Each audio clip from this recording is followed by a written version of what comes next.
let's break down the Second Amendment. Why was it written and what does it do?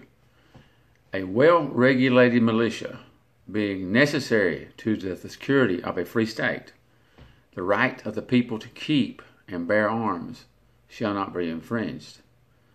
Well, that's two parts. Why was it written? It said a well-regulated militia being necessary to the security of a free state. Now, I think that's capital S on that state. It's not your state you live in, but governments are referred to as states. I don't think then that the thought is that there might be a tyrant. Of course, it doesn't matter. I mean, you're still protected to keep your firearms even if there is a tyrant.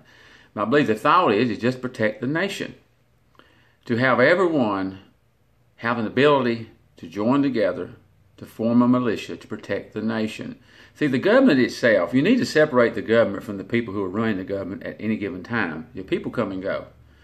And people do things they shouldn't do. We have laws right now on the books which I believe are contrary to the Constitution. We have people doing things like courts which are contrary to the Constitution. Now that does happen, but that's not the government. That's not our government which is set up by the founders. That's not its fault. That's people's fault. So at any rate, and what is well-regulated militia? Now militia is not a standing army. But I think it is clear to see that if a militia is needed, it does have to come together under authority. A bunch of people out there carrying firearms would do very little against an attacking or invading army. You would have to come together and be in a regulated way. And again, I think the main thought is that your government, you would come together with your government to fight another enemy.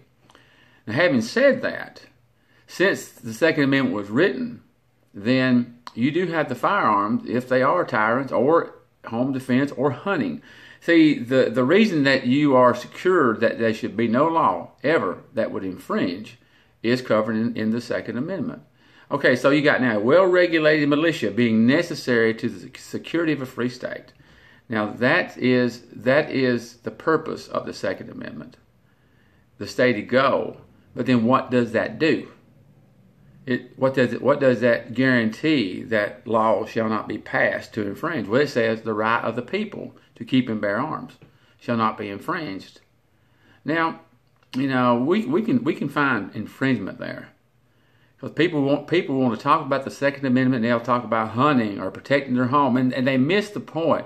The TV guys, the hosts, they start talking about that, and they never mention the power of the Second Amendment, which is to be able to protect your country, to be able to stand together and protect your country. That is much more powerful than just talking about home defense or hunting. Even though the sheer fact that you are protected to keep your weapons, that is part of it. You can hunt, you can protect your family. So remember that. A well-regulated militia being necessary to the security of a free state, the right of the people shall not be infringed.